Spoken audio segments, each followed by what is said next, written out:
Assalamu alaikum students.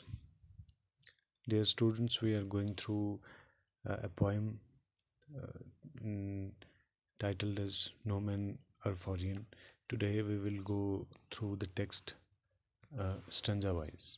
We will try to understand the meaning and the context of the poem. So the first stanza of the poem is: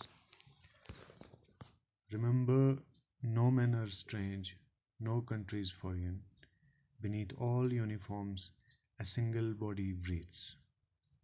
So, in the first line, the poet says that no men are strange and no country is foreign. यानी इस पहली line में शायर जो कहना चाहता है वो ये है कि आप याद रखिए कि दुनिया में कोई भी इंसान स्ट्रेंज नहीं है. स्ट्रेंज मीन्स अनफेमिलियर नहीं है, यानी कि अजनबी नहीं है, बेगाना नहीं है. नो कंट्रीज फॉरेन, यानी कोई भी मुल्क जो है वो फॉरेन नहीं है. कोई भी foreign means from another country. यहाँ पे हम कह सकते हैं इसको कि कोई भी कंट्री जो है वो अननोन नहीं है, वो गैर नहीं है, वो अलग नहीं है. यानी कि इन लाइंस में जो पहली लाइन है that no man are strange, no countries foreign. So शायर के कहने का क्या मतलब है that he wants to remove the borders from the earth. यानी कि वो उसकी सोच है, वो चाहता है कि ये दुनिया को जो बॉर्डर्स की वजह से, ये मुल्कों की बुनियाद पे जो है एक दूसरे से अलग किया गया है, एक दूसरे से सेपरेट किया गया है, ये बॉर्डर्स जो हैं ख़त्म हो जाएंगी. क्योंकि only then no country will be foreign. तभी कोई मुल्क जो है वो अलग नहीं होगा, वो बैरूनी, वो जुदा नहीं होगा.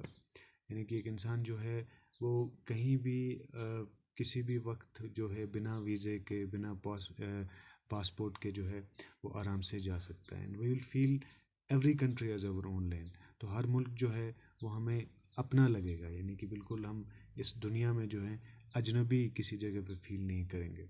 सो the poet wants to say that entire earth is one and all the people who live on the earth belong to one human race. तो उसके कहने का मतलब है कि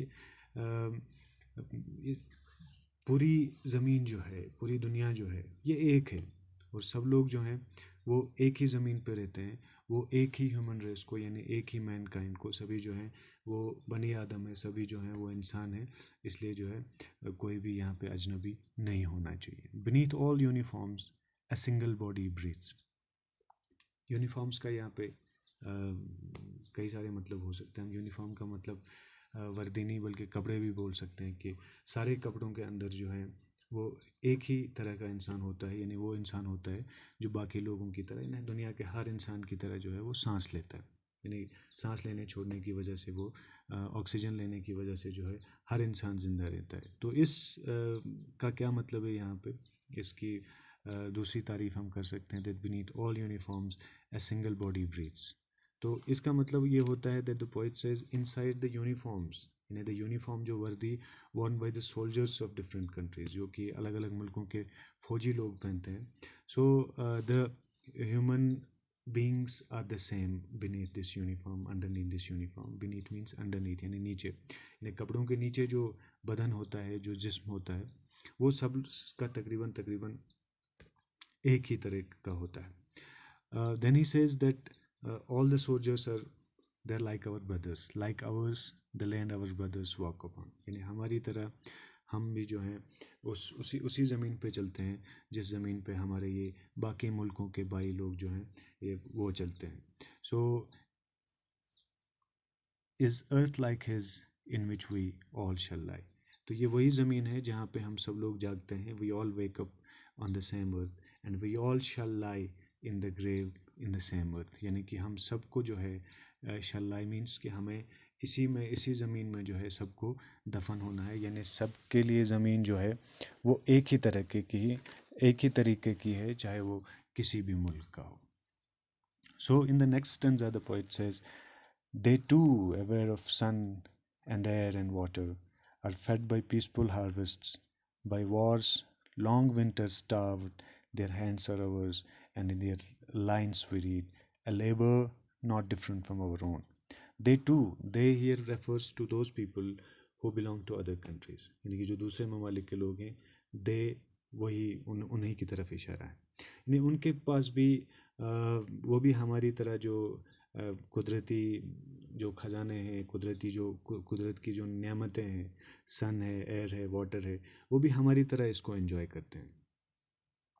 यानी कि जिन लोगों को हम फॉरेनर्स कहते हैं और उनके साथ डिस्क्रिमिनेशन करते हैं, उनको डिस्क्रिमिनेट करते हैं या उनके साथ लड़ाइयाँ लड़ते रहते हैं, तो शायर कहता है कि कुदरत ने जो अपनी सारी नेमतें जो है सब लोगों के लिए अता की हैं, जिस तरह हमें दी हैं।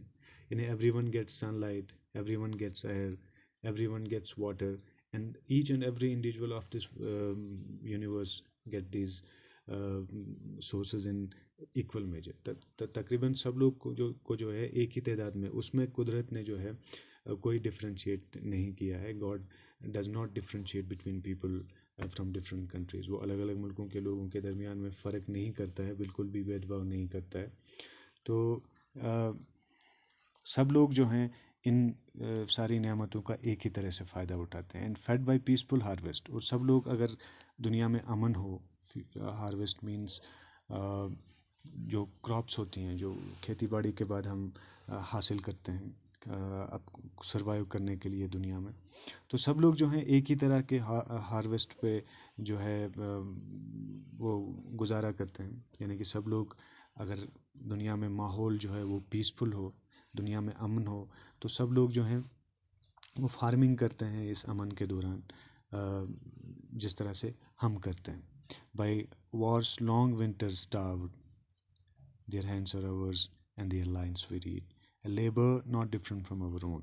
सो यहाँ पे क्या क्या कहना चाहता है कि जब दुनिया में लड़ाइयाँ होती हैं, when there is if there is war, क्योंकि हम जब पीस होता है उसमें हम रिलैक्स्ड लाइफ गुजारते हैं, and we eat the things given to us by nature, but during war, in the by wars long winter starved, but during wars we starve for food, हम ग़िज़ा के लिए तरसते हैं, हम इंसान जो है वो भूखे मर सकता है अगर दुनिया में जंग का माहौल है, दुनिया में अमन ना हो।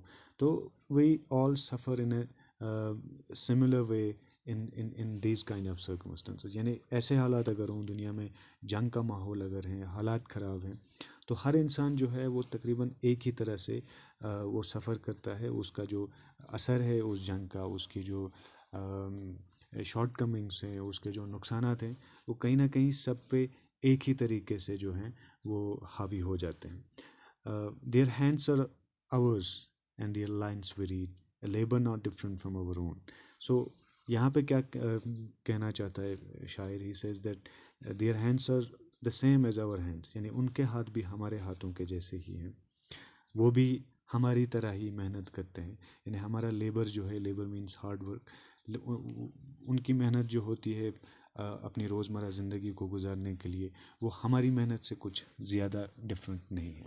सो he is giving all these examples to convey to the reader, यानी हमें ये बताना चाहता है, ये मैसेज देना चाहता है that there is no difference in us, यानी हमारे बीच में and the people belonging to the other country, उनमें कोई ज़्यादा ख़ास फ़र्क नहीं है।